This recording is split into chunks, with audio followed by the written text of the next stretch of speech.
بسم اللہ الرحمن الرحیم اللہم صلی علی محمد وعلی آل محمد کما صلیت علی ابراہیم وعلی آل ابراہیم انکا حمید مجید اللہم بارک علی محمد وعلی آل محمد کما بارکت علی ابراہیم وعلی آل ابراہیم انکا حمید مجید۔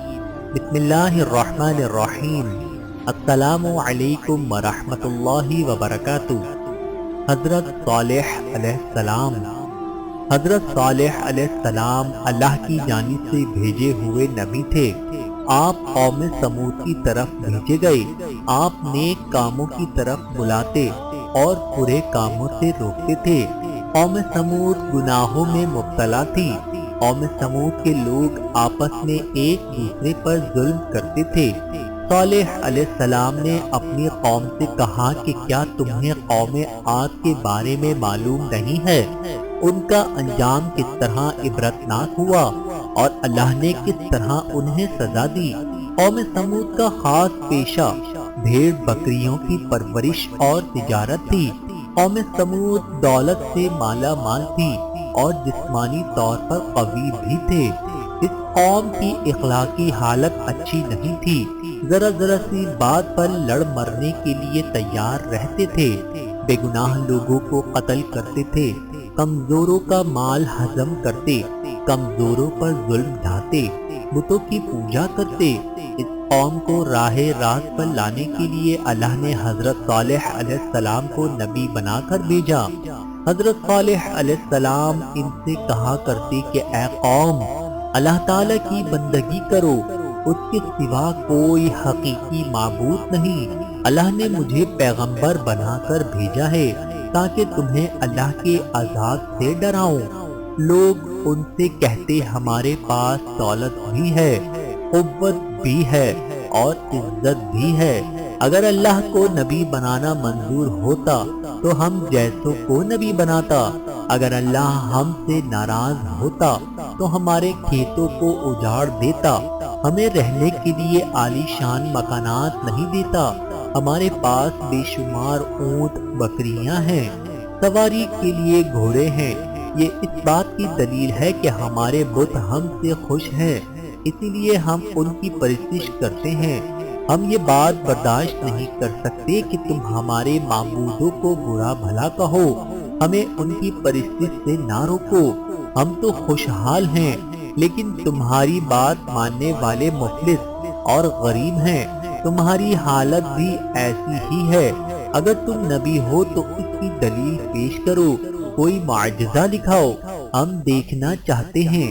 حضرت صالح علیہ السلام ان کی اس قسم کی باتوں پر کہتے کہ تم ہی بتاؤ، تم کیا معجزہ دیکھنا چاہتے ہو؟ پھر کافر آپس میں مشورہ کرنے لگے، ان سے کس قسم کا معجزہ طلب کرنا چاہیے۔ پھر سب نے اتفاق رائے سے کہا کہ تم ان پتھروں سے ایک اونٹنی پیدا کرو، اور اونٹنی بھی ایسی ہو کہ وہ ساتھ بچہ بھی دے اور ہم اس کا دودھ بھی پئیں۔ حضرت صالح علیہ السلام نے اللہ سے دعا کی۔ جلد ہی دعا قبول ہوئی۔ پتھروں کے اندر سے ایک اونٹنی نمودار ہوئی۔ اونٹنی بہت خوبصورت تھی۔ اونٹنی کے ظاہر ہونے کے بعد ہی اس جگہ گھاس اگ آئی اور ایک پانی کا چشمہ بھی جاری ہو گیا۔ اونٹنی نے گھاس کھائی، چشمے سے پانی پیا، کسی ساعت کے اندر بچہ بھی جنا، اونٹنی دودھ بھی دینے لگی۔ کافروں نے جو معجزہ طلب کیا تھا سب پورا ہوا۔ پھر حضرت صالح علیہ السلام نے اپنی قوم سے کہا کہ تم لوگ جو چاہتے تھے اللہ نے پورا کر دکھا دیا، کیا تم اب بھی اپنی ضد پر اڑے رہو گے؟ کافروں نے کہا کہ ہم ایمان نہیں لائیں گے، نہ آپ کی باتوں پر عمل کریں گے۔ کافروں نے اونٹنی کو تنگ کرنے لگے۔ اونٹنی جب پیاس سے تڑپتی اور کنویں کے پاس جاتی تو اسے پانی پینے نہیں دیتے۔ بعد میں اونٹنی کو مارنے لگے۔ اس کا چلنا پھرنا دوبھر کر دیا تھا۔ وہ اذیت کے مارے کراتی رہتی، لیکن کافروں کو رحم نہیں آتا۔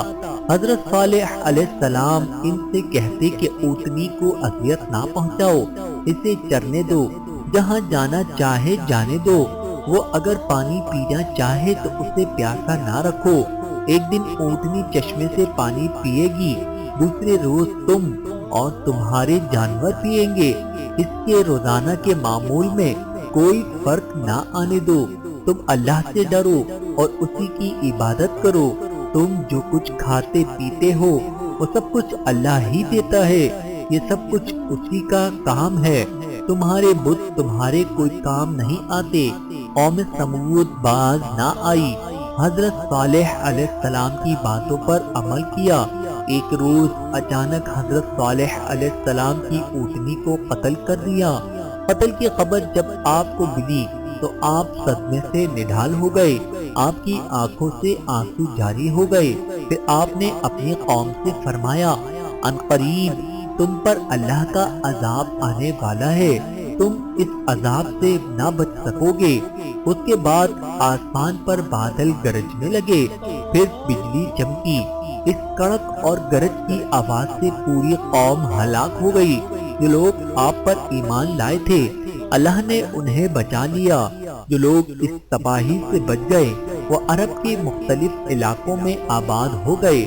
قوم سمود کی تباہی اور بربادی کے آثار حجاز اور شام کے درمیان سامان عبرت کے نشانات چھوڑ گئے۔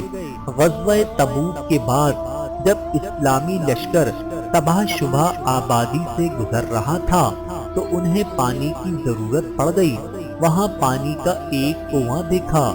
لشکر نے آٹا گوندنے کے لیے پانی لیا تو آن حضرت صلی اللہ علیہ وآلہ وسلم نے فرمایا کہ جس بستی میں اللہ نے اپنا عذاب نازل کیا اس جگہ کی کوئی چیز استعمال نہ کرو۔